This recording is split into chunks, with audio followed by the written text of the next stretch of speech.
And I do apologize for the fault on your consul. We were not able to see your name. Thank you very much, Speaker. I appreciate that, and for the opportunity to speak briefly on the mediated version of the Gambling Control Bill. Speaker, first of all, this bill came through our committee, where I sit as the Vice Chair, which is the Labour Committee. And when we were considering this bill before it even went to mediation, Speaker, I, as a member of that committee, opposed a lot of the provisions that are in this bill. And also because the spirit of gambling, for me, Speaker, is not really a legislative endeavor. It, I feel, needs to be thought about more in a philosophical way. Speaker, across the world, you will see that, even this title, I find it to be a bit of a juxtaposed kind of a title, because it says gambling control. I don't believe that you can control gambling. And the world over, Speaker, you will see that there are countries who have either allowed gambling to happen or have completely refused for it to happen in their economies. But those who have tried a middle ground, like we are trying right now, have not been able to control gambling, as it implies in this title of the bill. Speaker, I think that we need to remember that prevention is better than cure. And a lot of the time, I have seen in this House, as well as our twin house in the National Assembly, look at problems in our society as something that can be legislated in black and white. But unfortunately, there are a lot of gray areas when it comes to gambling. I like what the previous speaker has said, which is that gambling follows vices. And I believe, Speaker, that that is the case for us here in Kenya. Because if you look at any reports or any pieces of data or research, which I have, because I have interacted with this bill before in our committee, you will see that gambling follows quite specific vices in this country. Gambling is always targeted to vices such as abuse of alcohol and drugs. Gambling will target those who have vices around addiction of some kind. Of course, sports, Speaker. It also follows vices such as pornography, which nobody has spoken about here, or I haven't heard anyone speaking about the same. This is what gambling companies will always target, especially those who are online. They will target people who are into entertainment or sports. They will target those who are into drugs and alcohol. They will target those with any kind of addiction. Mental health as well has been spoken about here. And they will target those who watch and enjoy porn. Mr. Speaker, there are reports as well that we saw when we were looking into this bill in our Labour Committee, which show that in Kenya, some of the highest usage of the internet lie in those very topics I have just mentioned. It's the top 10. In the top 10 are entertainment, sports, shopping, but in the top 3 is pornography. And Mr. Speaker, if we don't address these issues, the vices themselves, then we will never be able to control gambling. That is my fear, Speaker. And recently, in the last few months in this House, as I said, we keep legislating things that are the symptoms and not the actual core root of an issue. Recently, Speaker, we were trying to legislate around fundraising in churches and the like. And there are members in this House who actually said and opposed that bill because they said, how can you tax or try to regulate fundraising without looking at the reason why Kenyans feel like fundraising is their only hope to get through their problems? When somebody fundraises for a sick relative, we must not regulate the fundraising. We must ask, why does this person feel like the health system has failed them? When somebody is trying to fundraise, for example, for education or taking someone to university, you must not regulate that, but you must ask, why is this person feeling that the education system has failed them, and that's why they have to look into their family and friends and community to raise funds for education. Same principle for me, Speaker, lies here.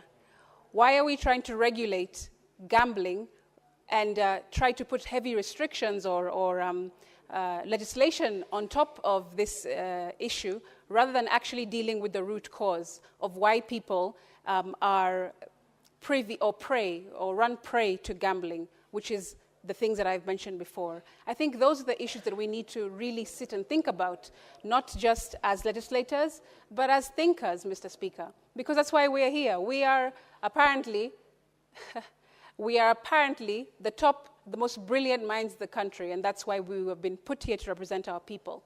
And if we cannot sit and think about the root cause of our issues as a country, rather than always treating the symptoms and slapping a piece of legislation on top of it, then we will never, ever control anything. Nonetheless, gambling is my opinion, Speaker. And even if we go ahead Senator Mungatana Cherargei and AD, please consult in low tones so that we can hear Senator Crystal. Proceed. Thank you for protecting me from the members who are consulting. This is a very emotive subject, and I'm sure that they are busy discussing my submission as I speak. Thank you very much, Speaker. I want to just underscore and re-emphasize that we need to think about the root cause, curing that, or preventing the root cause, rather than thinking about how to cure it with a piece of paper and regulations. Speaker, even as a creative, let me speak from the perspective of a creative. We recently, in the last financial bill of last year that was thwarted by protests across the country, Speaker, there was a provision or a proposal to start taxing creatives, the creative industry. And creatives came out in large numbers to say, how can you tax us or regulate us when you haven't created an environment for us to even thrive in the first place? What are you going to tax out of us? Creatives said. And Speaker, that same idea, I will take it not literally, but there are similarities from that to this, which is, why would you want to tax a base of people who clearly are showing symptoms of issues that we have not solved as society? Rather than solving them, we are punishing them for being unemployed, for being addicted to alcohol or drugs or pornography, whatever the case might be, when we haven't actually sat down as thinkers and the most brilliant minds in the country and looked at the research and actually engaged with evidence-based legislation to then realize that, hey, this may not be the actual, or it may not be a sustainable solution to just write a piece of legislation. We need to actually go down to the base, to the core, to the bottom line, which is, why are our people feeling the need to continue to gamble their lives, their assets, their dreams, their possessions away, instead of looking for earnest work, looking to cure their mental illness, looking to address their addictions, looking to stop watching pornography. Mr. Speaker, for me, that is something that is poignant, and I had laid it out very clearly when we looked into this bill in the Labour Committee. It's still the case now, even though there's mediated version, which has not really addressed that same question, which is maybe philosophical, but still has to be answered by somebody. And I would have hoped that this mediated version or this committee would have addressed those kinds of issues rather than slapping us with yet another piece of legislation which may never, ever solve our problem and never bring any kind of control to gambling. I thank you. Thank you, Senator. Senator Andrew Omtata.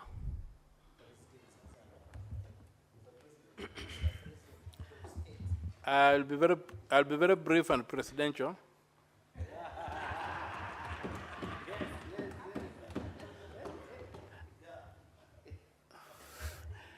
First of all, this is a bad bill.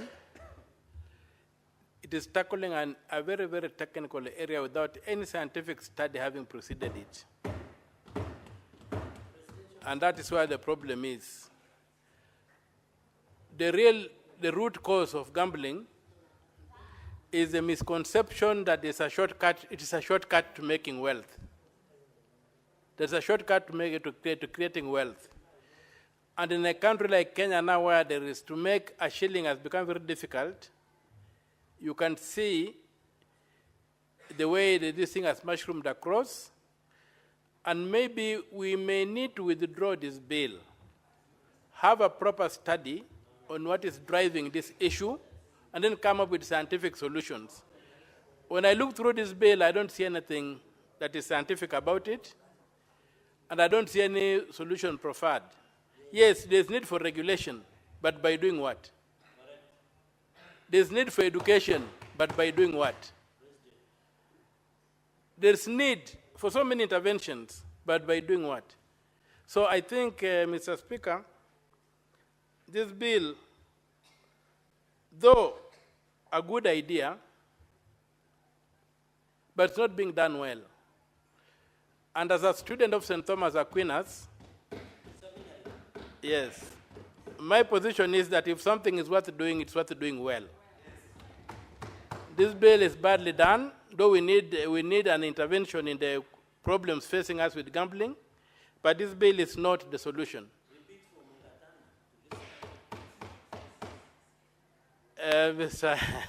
Senator Mungatana did not support the bill. He recognized that there was a bill, but I didn't say he did not support it. He recognized that there was a bill.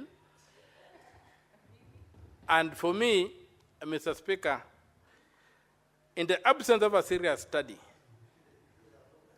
we are really groping in the dark, and we are likely to make a bad situation worse, thinking that we are doing something to improve it. So I would say that this bill be withdrawn, and a proper study be conducted by the state. Then, from that study, the state can bring us a bill that can address the issues in the industry. Because you have seen even situations like, if you look at all the adverts on gambling, when you look at all the adverts on gambling, they promise quick wealth. Yes. They don't promise anything else. It's not refreshing your mind, it's not a pastime, but you're going to get rich at the end of the day. As they say, leo hustler, kesho sonko, kind of transformations.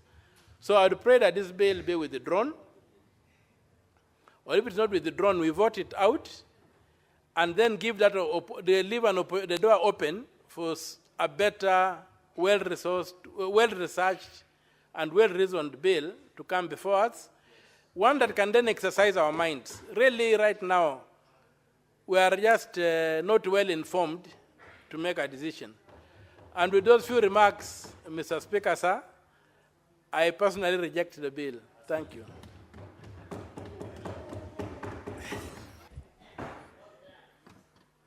Honorable Senators, there being no other senators wishing to contribute, I call the mover to reply.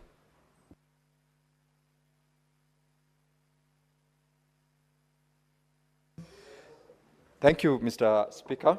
I would like to appreciate the following colleagues who have contributed to this bill: Senator Cherargei, Senator Faki, Senator Mungatana, Senator Ledama Olekina, the majority leader of this House, Senator Aaron Cheriot, Senator Eddie Okech, Senator Crystal Asige, and last but not least, the Honorable Senator Okia Omtata.